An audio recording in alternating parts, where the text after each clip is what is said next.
मिथिला संगीत धाम पर अहाँ सब दर्शक के बहुत बहुत स्वागत अछि।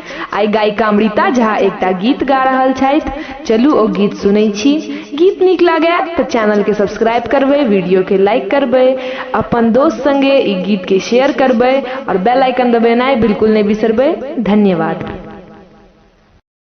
गाम के अधिकारी तो है बड़का भैया है, आहे छोटका भैया है।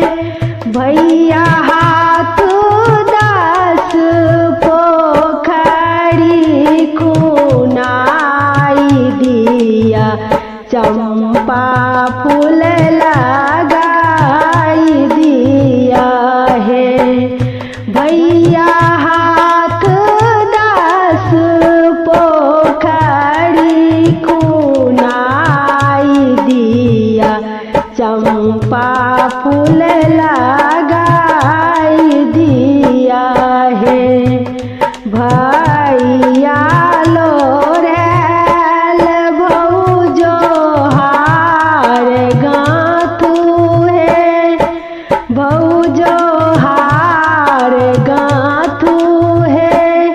आहे से